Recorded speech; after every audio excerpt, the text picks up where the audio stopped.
బంగాళాఖాతంలో ఉపరితల ఆవర్తనం కొనసాగుతోంది. ఈ రోజు రాత్రి రేపు కోస్తాంధ్రలో తేలికపాటి వర్షాలు కురుస్తాయని వాతావరణ శాఖ తెలిపింది. ఇప్పటికే విశాఖలోని భిన్నమైన వాతావరణం పరిస్థితులు నెలకొన్నాయి. దీనిపై మరింత సమాచారం మా ప్రతినిధి అనురాధ అందిస్తారు.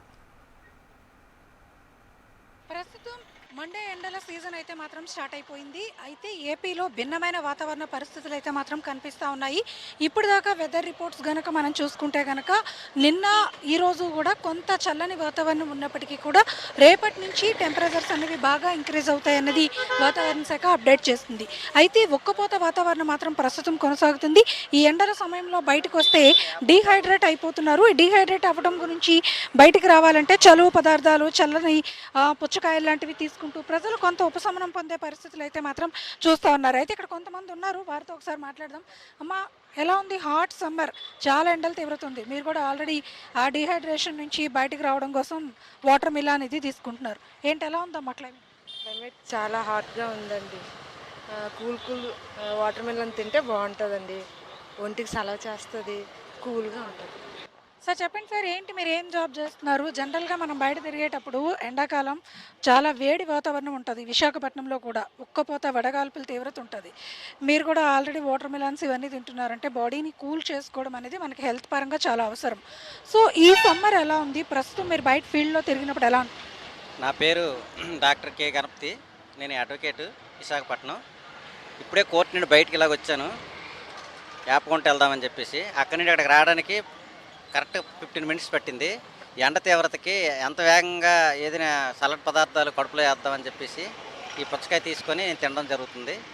చాలా విపరీతమైన ఎండలు అనేది రానున్న కాలంలో ఉంటాయి. ఇప్పటికే పొల్యూషన్ ఒకటి ఎక్కువ ఉంది.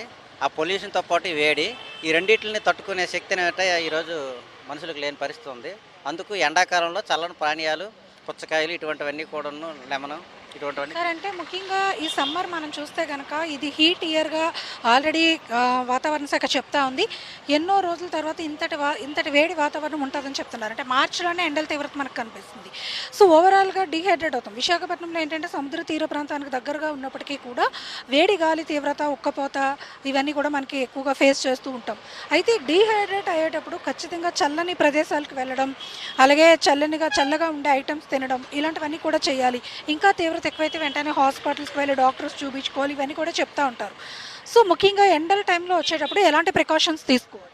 ఈ ఎండల టైంలో మన ప్రికాషన్స్ అంటే చల్లటి తడి గుడ్డ, ఏదైనా కట్షిప్ కానీ ఇటువంటివి కూడాను తలపైన వేసుకోవడం వల్ల కొంత ఎండ తీవ్రతని కాపాడడానికి అవకాశం ఉంటుంది. సార్ చెప్పండి సార్, అంటే హీట్ అనేది అసలు మామూలుగా లేదు. నిన్న మొన్న కాస్త మేఘవ్రతంగా, అంటే కొంచెం చల్లని వాతావరణం ఉన్నా ఆల్రెడీ ఈ రోజు నుంచి మళ్ళీ స్టార్ట్ అయిపోయింది. ఈ ఏడాది ఎక్కువ ఎండలు ఉంటాయి అంటున్నారు. మరి ఎలా ప్రికాషన్స్? ఏడాది అనేది అంటే రాబోయే రోజులు ఎలాగున్నాయంటే మేడం, ఇప్పుడు సాధారణంగా ఇంతకుముందు ఏముండేదంటే పొల్యూషన్ అనేది తక్కువ ఉండేది. పొల్యూషన్ తక్కువ మీద పెద్దగా జనాలకి ఎటువంటి ఎఫెక్ట్లు ఉండేది కాదు. ఇప్పుడు ఏమవుతుందంటే పొల్యూషన్ ఎక్కువ అయిపోయింది. ఎక్కడ చూద్దామనే సరే ఎండ తీవ్రత పెరగడానికి కారణం ఏంటంటే పొల్యూషనే కదా. దానివల్ల ఏంటంటే ప్రతి ఇంట్లో కూడా మామూలుగా ఒక పచ్చదనం అనేది తగ్గిపోవడం వల్ల ఇప్పుడు రకరకాల జబ్బులు రావడము, వీటి వల్ల ప్రమాదం ఎక్కువ అవుతుంది. దానివల్ల అది రాకుండా మనం జాగ్రత్త పడాలంటే ఇలాంటి ఇప్పుడు ఈ చల్లని పదార్థాలు తిని బయటికి కొద్దిగా రాకుండా కొద్దిగా జాగ్రత్త పడితే చాలా మంచిది.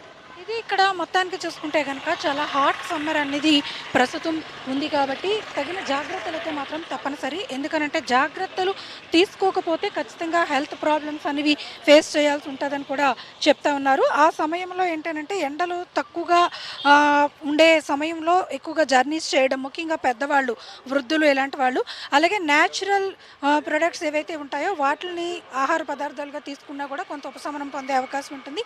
ముఖ్యంగా చెట్లు ఉన్న ప్రాంతాల్లో కొంత నీడకి షెల్టర్, అంటే ఎక్కువగా ఎండ పెరిగి ఉక్కపోత వాతావరణంతో మనం ఏదైనా డీహైడ్రేట్ అవుతున్నామన్న అనుమానం వస్తే కనుక వెంటనే చెట్ల నీడకి వెళ్ళడం, కాసేపు చల్లటి నీళ్ళతో మొహం కడుక్కోవడం, ఇట్లాంటివి చేస్తే కనుక ఆ ఎండల తీవ్రత నుంచి కొంత ఉపశమనం పొందే అవకాశం ఉంటుందని మాత్రం చెప్తున్నారు.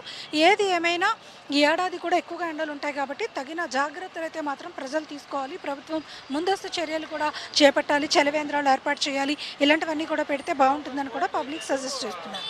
ఇది లేటెస్ట్ అప్డేట్. వీడియో జర్నలిస్ట్ దానుష్తో అనురాధ, HM టీవీ, విశాఖపట్నం.